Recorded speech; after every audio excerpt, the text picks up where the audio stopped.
This is the Sean Miller Podcast, presented by Deer Park Roofing.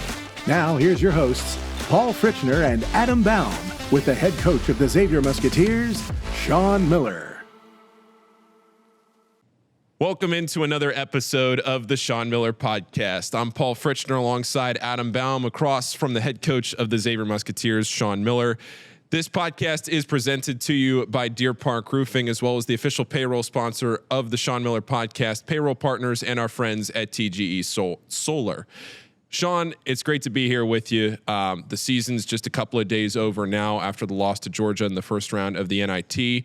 So first off, I want to congratulate you on your first season as a co-host of a podcast here. And now here as we get to the end. So before we talk about the season, what's the first season of the podcast been like for you? You know, it's been very rewarding for me.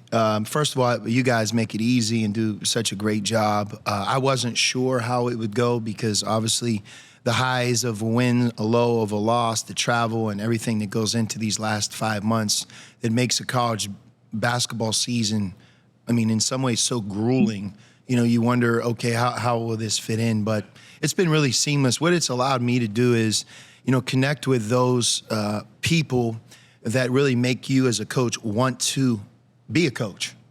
Why it's so rewarding, the things that you deep down love about college sports or being the head coach at Xavier is to reconnect with so many of our guests that we've had on the podcast, whether it be Chris Mack, who him and I work together here and are good friends and share the coaching, you know, 10 years here at Xavier, to somebody like Justin Dolman, where him and his family were all together while we were filming the podcast after a game, and I hadn't really talked to Justin and been around him a lot over the last, 15 years. So the reconnection with former players and people that mean a lot to you, and has always been a reminder for me that when I'm interviewing them or we're on the podcast together, what it really is about. And, you know, it's about the wins and losses. It's about, you know, the things that happen on the court. But the relationships and the sharing of the locker room, the highs and lows of what we go through, it's a bond for life. And you really feel that when you talk to everybody. Coach, 23 weeks. This is our 23rd episode. We did not miss a week. I think if you would have told me that starting out back in October that we would have made it through the whole way without missing an episode, I would have said you're lying to me. Well, especially in a season where things haven't always been smooth, right? Yeah. So it's and that's a credit to you as well. That you know, you said you were going to do this thing, you stuck with it, even though sometimes, you know, I'm sure that you had other things that you wanted to do than sit here in this chair and talk to us on a podcast. But I'll tell you, Adam, not to interrupt, but what I said just a minute ago, I really mean. Yeah. So many times coming off of a practice or, you know, the anxiety of the next game, or, man, we got to get better and tough loss, whatever. Anytime that I've done the podcast and had these conversations and you're talking to the people that we've had as guests, it always refreshed me and recharged me. That's what I would tell you. Walking out of the podcast, going home, I felt better many times than I did before I did the podcast. That's Again, good to hear. Back to my point of, you know, the relationships and reconnecting with so many people. Yeah. Right. And, you know, this was a season, as you said, that it didn't go the way you wanted it to go. I know that. I know how much you care about this and how much you want to win games and be playing in the NCAA tournament. But when you look back on a season like this, do you try to take things away from it? Like, do you walk away from this feeling hungrier, more motivated than you had before? Like, where would your headspace be after a season that didn't go the way you wanted it to go? Yeah, I mean, it just ended, and, you know, I think the spring a lot of times for me is, you know, I'm the type of person that talks things out, you know, that rehashes, and I think that's the way that I process things the best way I can to now take the next step. But it's self-evaluation. It's what are the things that we could have done better, learning from mistakes, because even in a season like we had a year ago where we seemed like everything went right, other than Zach getting hurt in that season, right? There were things that you learned from that year that you could do better as a coach and a staff, and whether it be in recruiting, whether it be in coaching, practice planning, just scouting, even how we travel, how we go about the different trips, et cetera. So I think that phase is just beginning. But, here's what I would say about our season. I knew in August that we had a real mountain to climb because at that point, Jerome and Zach had just been injured. And we attempted to replace them with 2 freshmen in Gitas, 3 guys from overseas. And thank goodness we had them because in many ways they've been a godsend to allow us to have a process and practice, to have depth in a game and be able to go from start to finish. But when we lost 2 guys that I think would have been Big East starters, and I think in Zach's case in particular, might have had a chance to be an all Big East performer, based on the fact that we lost 10 other players. And I go back to Kansas City when we played Texas and the game ended and we addressed the team and talked about the future. At that moment, there was only one player that played on this year's team, and that was Claude. So that's never a good thing. I can't imagine that being a good thing. So we knew that there was going to be a huge transformation from year 1 to year 2, but the unexpected loss of the 2 guys we've talked a lot about over this year, I don't think we ever quite had enough in today's Big East and the schedule that we played to beat the best teams on our schedule. And if you really look at the definition of our season, that's really where we pulled up the most short, like where we didn't get the job done, is in that quad 1 playing against the number 1 seeds, the number 2 seed, the number 3 seed, Marquette, Creighton, Houston, UConn 3 times, at Purdue.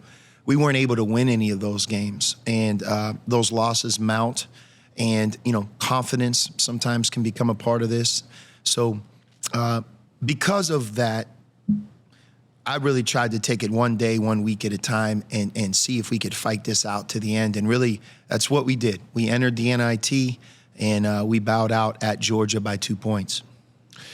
The way that this season kind of came to an end, and you hit that stretch there in February where you have a tough home loss to Creighton, you have a tough home loss to Providence, and it felt like so many times this year you're in a 2-possession game. And you talked about it last year. You've talked a lot on this show about how last year there were so many games that you were 6 points up or 6 points down or somewhere in between, right? 2-possession games. And a lot of those games you're able to win, but this year the script kind of flipped. What did you see just as a coach that maybe, the 10th war was one of your best, strongest points this year, but sometimes you had maybe dug yourself in a hole to the point where you couldn't dig yourself out even with the best 10th war you could possibly play. So the 10th war is the last 4 minutes of the game. And believe it or not, I think this year's team might be one of the best I've ever coached in the last 4 minutes. We did it again at Georgia. We were down 10 points at the 4-minute media timeout. We won the last war 10-2. So we ended up losing by 2 points. That would have been the last game. But what was different is throughout the game, we just had too many peaks and valleys. We dug ourselves the hole. We're coming from down 8. We're coming from, instead of being up 10, we're only up 4. And that's what happens when you have a team that's playing in these 50-50 games. In so many of our games, it's even, or to some degree, maybe we're facing a deficit, meaning we would have to play over our head to beat this team. And that's the feeling that I had. Our lack of depth, our lack of experience with each other, and really just in terms of our front court, especially the front court ability and depth, not just one player, but just as a group, we weren't able to overcome that nearly as much as maybe I had hoped, and that became the storyline. Now, the development of Des, Quincy, and Dayvion, and what those 3 guys did day in, day out, game in, game out, in some ways is historic when you look at our program. I don't know if there's been 3 players that have ever had greater meaning to their own team than those 3 had this year to us. And each of them, in their own right, had really great seasons. In 2 of the 3 cases, somewhat remarkable.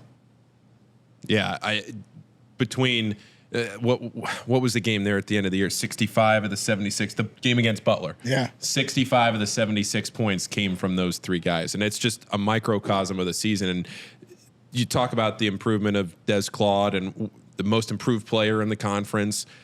Quincy Olivari setting the all-time single-season three-point record in that game against Georgia the other day for the 106 threes on a season, breaking Trayvon Blewett's record. And then Dayvion McKnight, who to me, looking at the course of his season and where he was, thinking back to like maybe Vegas, to where he was at the end of the year, just the growth of your point guard was incredible. So I'll start with Des being the only returning player from a year ago. Des, as a freshman, averaged less than 5 points, but he was a vital player on our team that went to the Sweet 16. I mean, when you think about the contributions he made as the year went on as a freshman, he got better and better and better as his freshman year grew. And he was on the all-freshman team and played in a Sweet 16. Going from that year, he made a huge jump through the spring, summer, and fall. We knew he was going to be a much better player. But to go from 4 to 16 points is an incredible increase.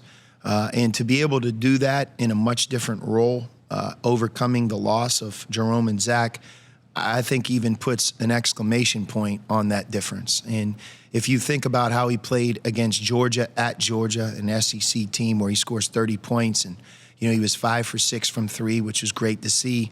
Playing at Georgetown where he scored over 30 points. In a college game, there aren't many players that score 30 points.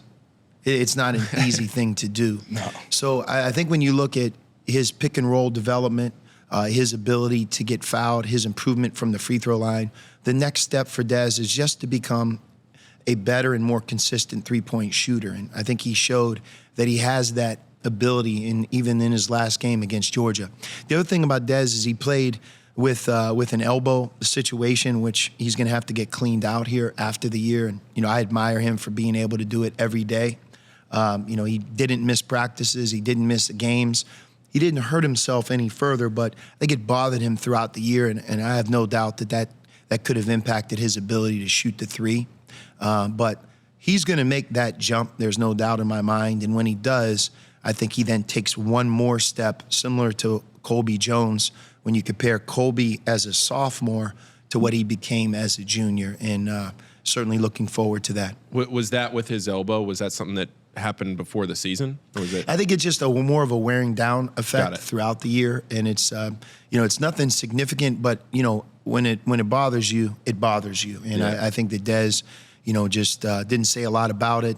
And worked hard every day in practice, worked hard, obviously, throughout the year. But that was a factor, I think, in his shooting percentage. But it was great to see him have the last game that he did because, sometimes when you get going a certain way and the ball's not going in, you can lose your confidence. And I think for most of the year, that was not a problem for him. He was able to get to the basket, score the ball. And, again, I point to his free throw shooting. If you remember him last year in the NCAA tournament, I think it was against Pitt where they were fouling on purpose and he went to the line in multiple trips. He didn't look confident. And if you look at his overall free throw shooting percentage as a freshman, it was not good. But this year he became one of the Big East really most consistent and best free throw shooters. He shot right around 80%. So that huge jump that he made, oftentimes, as I've seen, it follows from behind the arc. And I have no doubt with his work ethic and love of the game that adding that, then, his future is incredibly bright. But his season to be voted as the most improved player in the Big East Conference, that's not the media. That's the 10 opposing coaches. And it's not like they call me and check.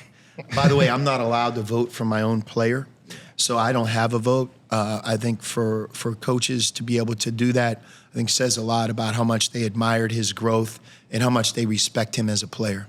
Coach, I'm also in the process of working on my three-point shot for next year. And I'm just curious, like Des is in this similar spot. What does that look like? How do you go about attacking one specific skill and saying, you know what, you're going to be better at this next year than you were this year? Well, I think one thing, that I've learned, and, I learned shooting from my dad. My dad is one of the best coaches that I've been around when it comes to developing shooters. He coached at Blackhawk High School, which is, a suburb of Pittsburgh, and he wasn't able to recruit players, right? So, you have to develop them as they're in your district. They go to elementary school, they go to junior high, and then he coaches them in high school. And he actually had 3 players that he coached that went on to lead college basketball in three-point percentage from Blackhawk High School. Jim Canamesa from Siena, Dante Calabria played at North Carolina, and my brother Arch at NC State. Each of those three guys at one point in their career were leading college basketball from the three-point percentage.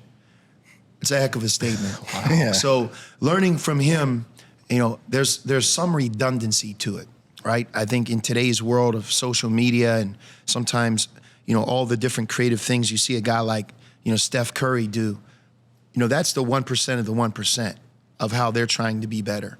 So many guys, it's being able to go in the gym, game speed, no distractions, and keeping track of makes. Don't shoot to shoot. How long did you shoot for? An hour? Well, how many did you make? Was it at game speed? And because the one thing that's never going to change is the speed of the game.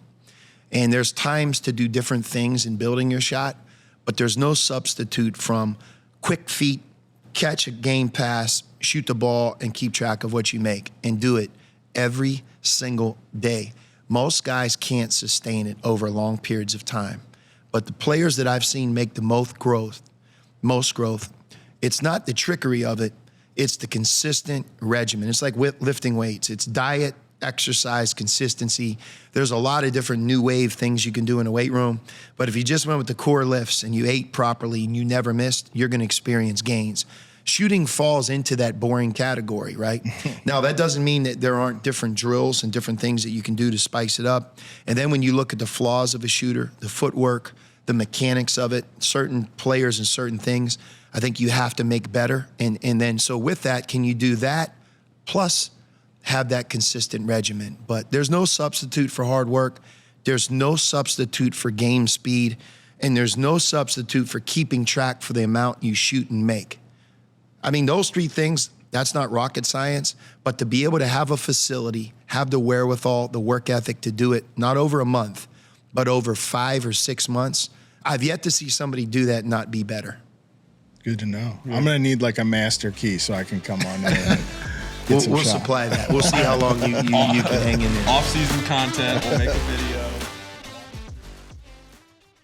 The Sean Miller Podcast is proud to partner with Deer Park Roofing, a company that's provided elite service for homes and businesses since 1996 and leads the industry in professionalism, quality, and responsiveness. Whether your needs are residential or commercial, like the outstanding work on the Cintas Center, the home of Xavier basketball, Deer Park can handle any job and ensure it's done right. Deer Park's motto is protect what's important, and what's important to you is important to Deer Park Roofing. Visit deerparkroofing.com. The Sean Miller Podcast is proud to partner with Payroll Partners, where you're not just a number. That means providing a best-in-class HR and payroll experience that was built on award-winning technology and live support customer service with a dedicated payroll specialist who's just a phone call away. You shouldn't have to choose between technology and customer service. At Payroll Partners, you get both. Payroll Partners is locally owned and operated by a proud Xavier alum. Visit payrollpartners.net. That's payrollpartners.net. Welcome back to the Sean Miller Podcast, as always, presented by Deer Park Roofing. You talked about Des Claude. Let's go to Dayvion McKnight and where you saw, from the start of the season to the end of the season, how much he improved. Well, Dayvion is our silent assassin, right? He doesn't say a whole lot, but he really improved. It talked more in huddles, talked more in practice, talked more in the locker room and off the court than anybody, any fan of Xavier basketball could imagine. I mean, he grew in that area. And I believe that the best is yet to come as he's here for more than 1 year.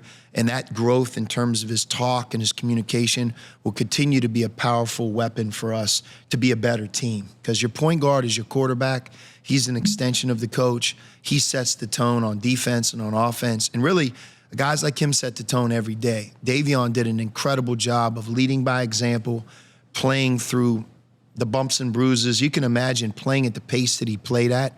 I don't believe he missed a single practice. I don't believe he missed a single game. Ditto for Des, by the way. Yep. I mean, those two guys were warriors in terms of giving us everything they have.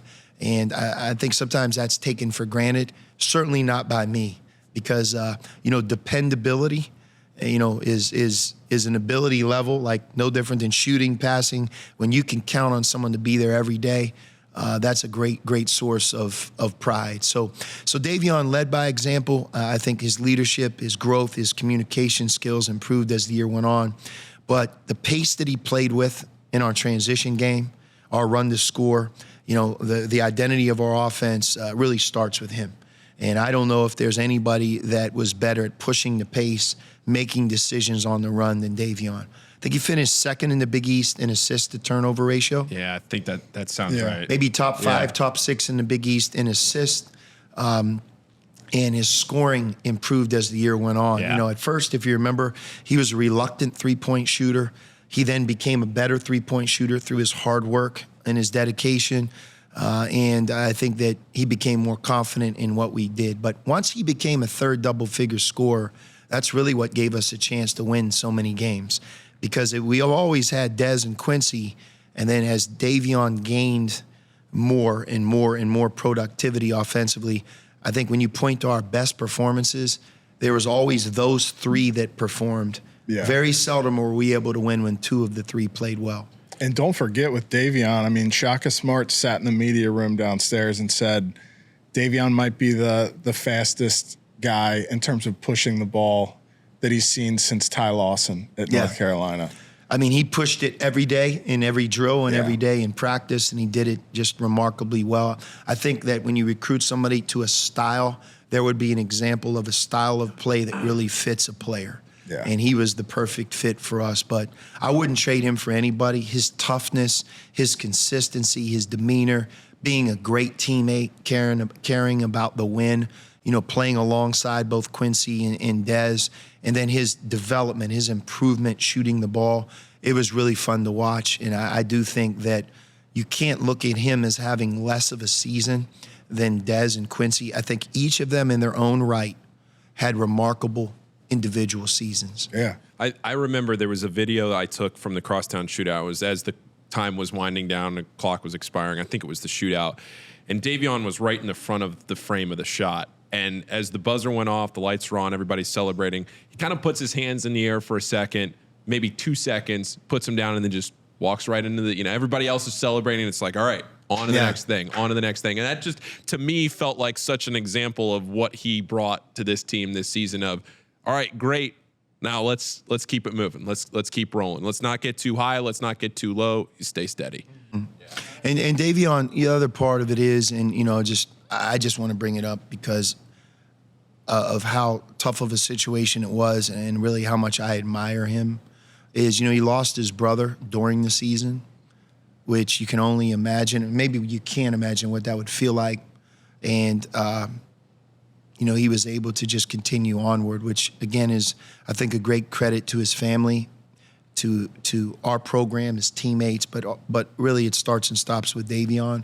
And again, you learn a lot about people when adversity strikes, and I don't even know what category to put that adversity in, other than just watching him go through that, handle it, was nothing short of remarkable. That's actually what I was going to say, is that I was so impressed by how he handled that. And as someone who's been fortunate to get to come to Xavier practices for the last 6 years, I'd put Dayvion up there with his process and the way that he works and his commitment to it. I'd put him right up there with Colby Jones in terms of the way he attacks every single day and the level of detail that he puts into his game is super impressive. It is.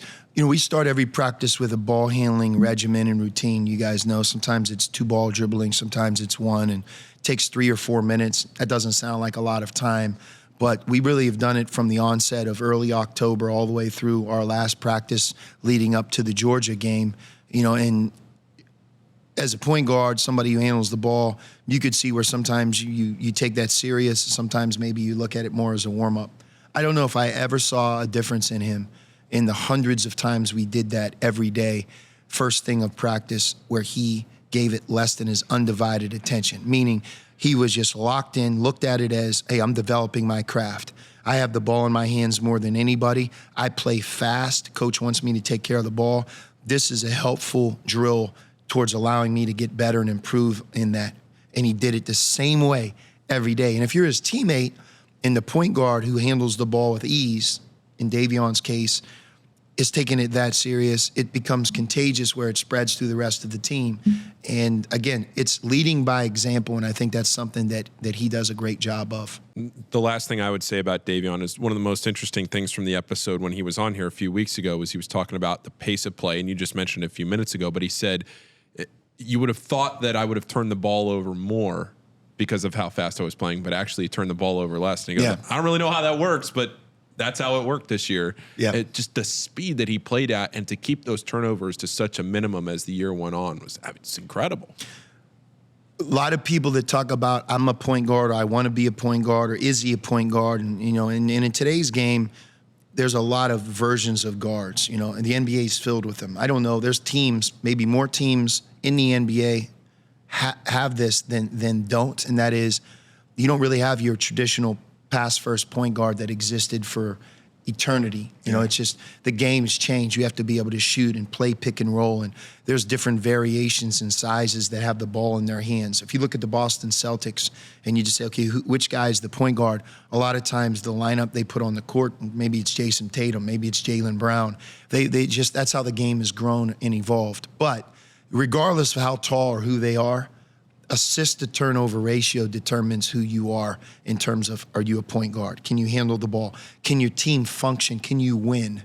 And it has to be a high assist and low turnovers. And Dayvion had that statistic from the first game to the last game wired. And that was a huge helpful component towards our offense. And I think we point to that as something we're really excited about in the future. Yeah. Quincy Olivari this year, 106 threes, set the school record, most threes in a season, breaking Trayvon Blewett's record of 105. But off the court as well. I mean, signing autographs, going to Chick-fil-A to hand out the free nuggets when he hits his 10th three for everybody that was at the game at Centos. I mean, all the little things that Quincy did endear himself to a fan base in his only year here at Xavier. I think it goes without saying how much of an impact he made on this team on the court, but also off the court as well. Somebody that any Xavier fan listening to this will remember for probably forever. So the leadership group of our team, which was Des, Dayvion, and Quincy, it's like what I would say is like with your leadership group and sometimes to your own team, look at a soup. If the carrots that are in the soup, if you just ate the carrot, you may like them, you may hate them. But when you put them in the soup, they just taste better, or taste different, And if you don't have the noodles and all the different ingredients, chili, for example, right? If the standalone ingredient, if you just ate that, you may walk away disappointed. But you put it all together, you have something special. And I think that Quincy's personality, his engaging, dynamic personality, was a great compliment to both Des, who's more mild-mannered and a great teammate, Dayvion, who's the silent assassin and quiet. I think the three of them almost brought out the best in each other. I believe that. Yeah. And, and it's also one thing to be brash or to be, somebody that is very easy to talk to and eager to be in the community. You could be that, but if you don't back it up, that can go the wrong way as well, especially in a team sport. But Quincy's work ethic was as strong as anybody. You talked about Dayvion and even Dez's consistency on a day in, day out basis to always be able to count on them. Ditto for Quincy. And his extra work in terms of in the mornings, Sule Boom and Quincy, both worked overtime on their game, their craft, their shooting. I don't know in a game during the season of a 5-month stretch where I've been around individual players that have given so much of their time towards practice and working on their own game and their preparation for game than Sule and Quincy. Those two guys really stand out for me. But when you lead the Big East Conference, especially this past season, in three-pointers made, you have to feel really good about that. But if you also lead the Big East Conference this season in three-point percentage and you made the most, like that's another category in and of itself. I mean, I could coach the next 15 years at Xavier and not have anybody come close to both making the most with the highest percentage. If you have the highest percentage in the Big East, that's amazing. But to make the most and have the highest percentage, I think it says something about his unique shot-making ability and talent. The other thing that I admire about Quincy, the biggest games on our schedule and the biggest moments of our season, he delivered. Last 4 minutes against St. John's at home, the crosstown shootout. Even in the Delaware game, which is one of our most difficult losses, he had over 30 points in that game. If he didn't, that game wouldn't have gone even as well as it did. So he showed up in our biggest moments throughout the year, answered the bell time and time again. His free throw attempts, his free throw percentage, his defensive rebounding, he's top 5 in the league in defensive rebounding. His scoring, which he led the Big East in all games, 3-point makes, 3-point percentage. I think you can look at his individual offensive season that he had, and really a season in its whole, as being up there with the best that's ever played at Xavier. I don't think I have to fight for him. He played against the best schedule maybe that a Xavier team has ever played, and he did it game in, game out from start to finish. So I was thrilled for him that we were able to play in the NIT, where he could have the chance to break Trayvon's record. I know how great of a player Trayvon was. He knocked me out when I was at Arizona. But to do it in less games as well, I think, again, those two guys really stand out as two great, great players and shooters. And the year that Quincy had, on the heels of the year Sule Boom had in that one-year transfer, I think sets the tone, I hope, for some future players that will choose us, in large part because of the path that those two guys have blazed. Yeah, and let's not forget, another feather in Quincy, Des, and Dayvion's cap is they all appeared on this podcast during the season. So that's right, something to – but I feel like we could sit here and we could talk about the season that just happened, but I know people are curious what you want next year to be. You know, you turn the page from this season to next season. There's a lot that's going to go into what that looks like, how it unfolds. What are your thoughts on next year here? Well, I think 2024 is a completely new dynamic in the industry that we live in. You know, it used to be you build your program. And look, that's what we're doing. This offseason, there's so many different things that you want to improve and you want to be better and grow and connect. That's running a true program on and off the court. So that's always the number one priority. It's not trying to have a good team, it's building a program, something that's just bigger than one season, that sets the tone for future success. But you now have to build a roster, and you're going to have to build a roster each and every year separate from the one that just happened.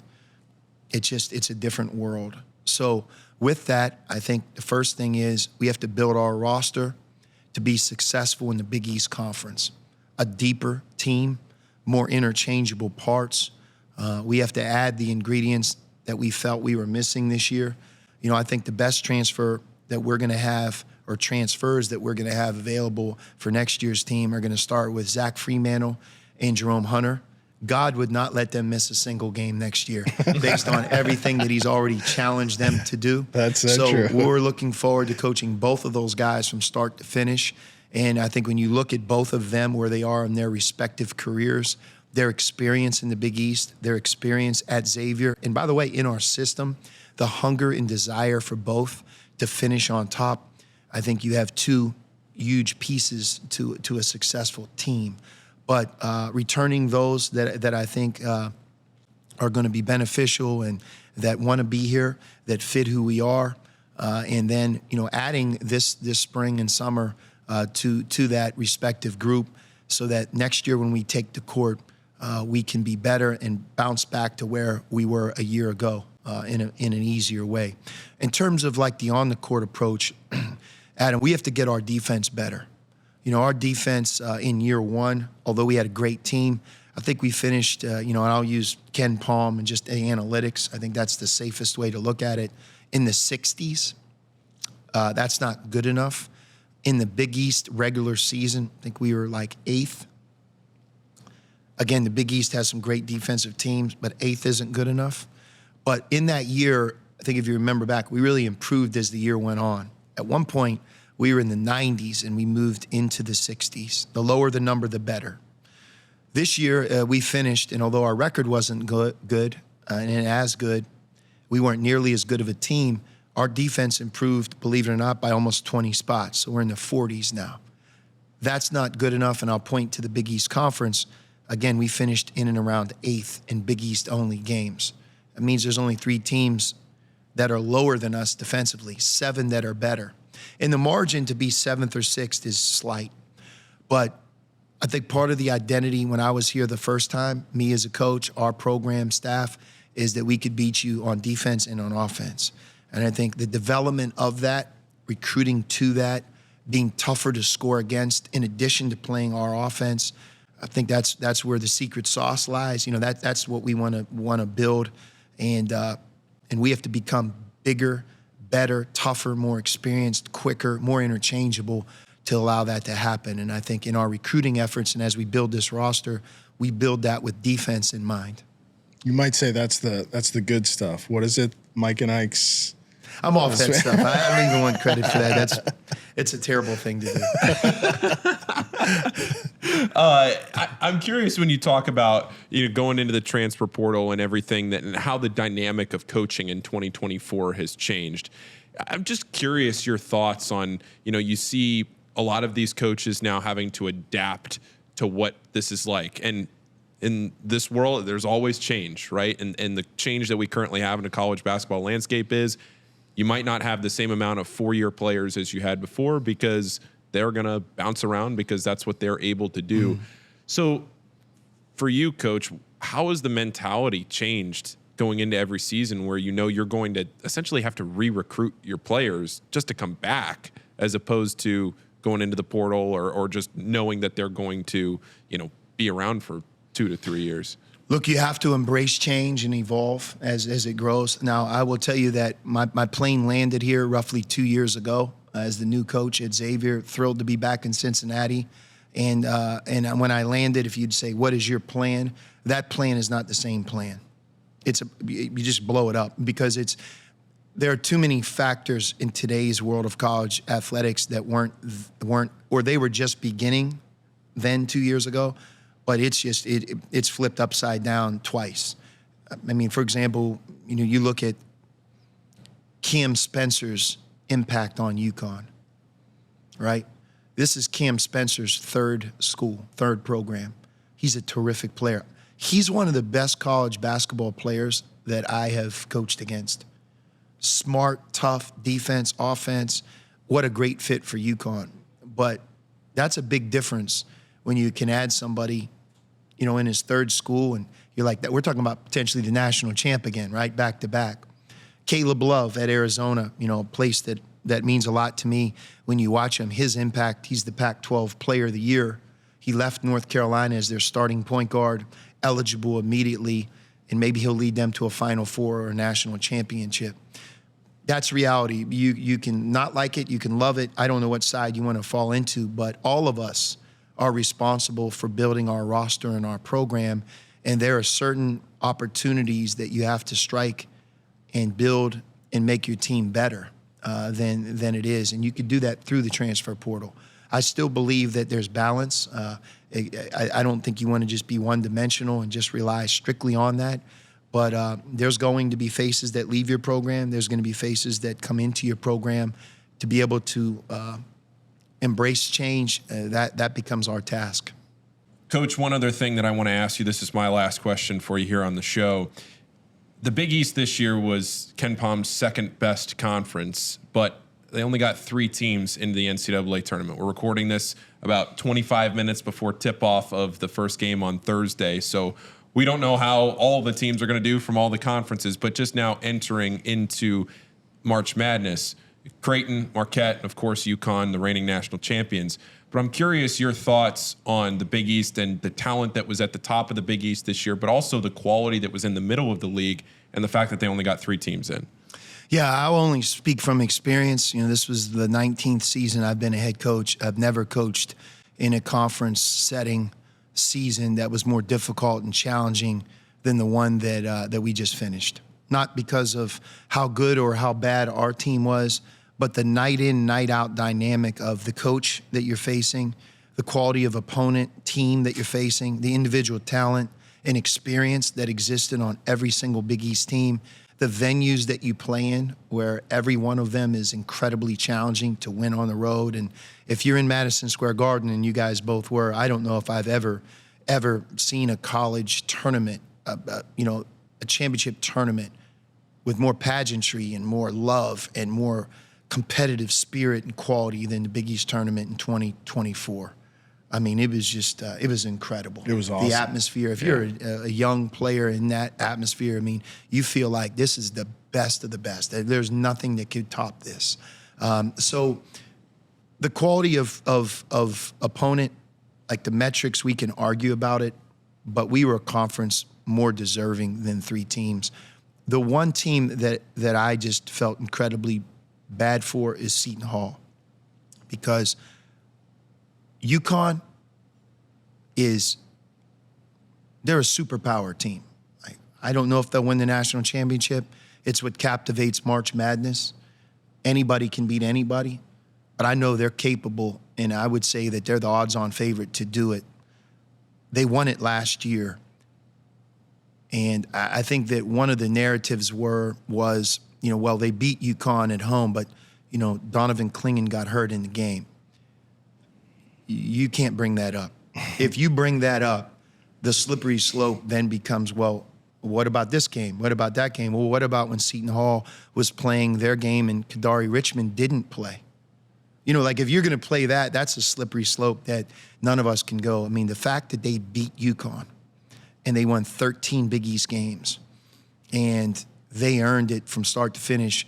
Non-conference, look, none of us are perfect. They may have had a game or two where they didn't win, and that hurt them, but I don't know what could ever not allow them to be in the tournament with their resume and how well they played and the fact that they beat UConn. And look, they didn't just beat UConn. I believe they beat Marquette.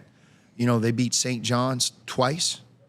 I mean, they were a tough team. They earned it. And if you're at Seton Hall, I think what you then ask is, what do I have to do to make it? There's some other teams that I think clearly could have been in, St. John's, Providence, et cetera. But that one hurt, and I think it hurt all of us as Big East coaches because we clearly knew what Seton Hall did, how hard they played, the great wins that they had. I thought they were the most deserving next team in our league. And by the way, I certainly wouldn't want to play St. John's in the NCAA tournament. No. They were playing their best at the end. And again, you can make the argument for them as well. Yeah. Well, the bubble's scary regardless, and now it's even scarier in my opinion. Because what are you supposed to do? I think what you're running into is what we experienced this year in non-conference play. The parity is much different because a lot of the mid-major teams are loading up with transfers themselves, and what they're trying to do is become the most experienced that they can be. This year when we were playing our non-conference slate, it was amazing. Each team you would play, senior, fifth-year senior, senior, junior. And, experience is still incredibly important in college basketball. So I think the seeds of this year's NCAA tournament, who got in, who didn't, it's more difficult now than ever on the committee. I think we all acknowledge that. But I'm only speaking from coaching in this league for 22 games this year, 10 at home, 10 on the road, 2 in the Big East tournament. The experience that I've had and knowing the quality of depth and what games feel like and truly how talented and good teams are, I couldn't imagine we couldn't have 4 in. And clearly you could point to more than that. Coach, I just want to say, and Adam talked about it to start the show, and I just want to say myself, to come from the first episode of this show where we were trying to figure out everything that we wanted to talk about and set the stage back there in October to where we are now to end the season, I just want to personally thank you for staying so consistent with this. We've had a great time this year. I've had a ton of fun. It's been very fulfilling for me, and I look forward to doing this down the line with you and everybody else here in the future. So appreciate it. I mean, you guys make it easy. Love talking to you, and your passion for Xavier basketball is something that motivates me. I know how much you guys love it, and you put the time in. You also know our program because you're here during practices and in shoot-arounds and after games and before games. So the knowledge base you have about the happenings and what goes on, I think also really adds to the podcast. But my biggest reason for doing it is to be able to connect with so many different people in a unique way that oftentimes you overlook as a coach because you're worried about the next practice and the next season. And I'm more guilty of that than anything. But to be able to talk to Kenny Freeze and to be able to bring to light even some guests we haven't had on yet, I'm really continuing to look forward to connecting with them. Yeah. I think the offseason, we may not have an episode every week going in here to the offseason. We'll establish a schedule and all that going forward. But I think there's a world here in the offseason where maybe the show even gets better because we're able to, it's a little easier to schedule. We're able to bring some guests on, other coaches or people that we couldn't have on during the season because schedules conflicted and people that we tried to have, whatever. So stay tuned. Stay tuned. There will be plenty more here throughout the offseason. It's not ending just because the season ended, but you'll hear more about that as the weeks go on. So thank you all for watching the show all season. Make sure you follow along at Sean Miller Pod on social media. You subscribe on YouTube. Follow us on all the social media platforms. Thank you to our presenting sponsor, Deer Park Roofing. They've been great all year with the show. The official payroll sponsor of the Sean Miller Podcast, Payroll Partners, and of course, TGE Solar as well. Thank you to everybody who watched the show, who made it great this year, and we'll see you very soon on the Sean Miller Podcast. Thank you. This has been the Sean Miller Podcast, presented by Deer Park Roofing, with your hosts, Paul Fritschner and Adam Baum. Join us again soon for another episode with the head coach of the Xavier Musketeers, Sean Miller.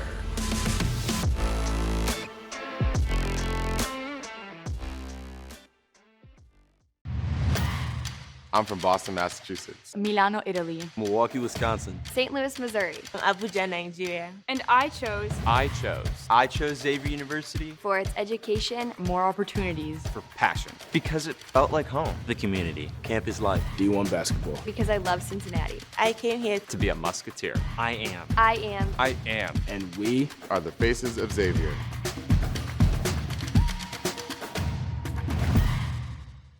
The Sean Miller Podcast is proud to partner with Deer Park Roofing, a company that's provided elite service for homes and businesses since 1996 and leads the industry in professionalism, quality, and responsiveness. Whether your needs are residential or commercial, like the outstanding work on the Cintas Center, the home of Xavier basketball, Deer Park can handle any job and ensure it's done right. Deer Park's motto is protect what's important, and what's important to you is important to Deer Park Roofing. Visit deerparkroofing.com.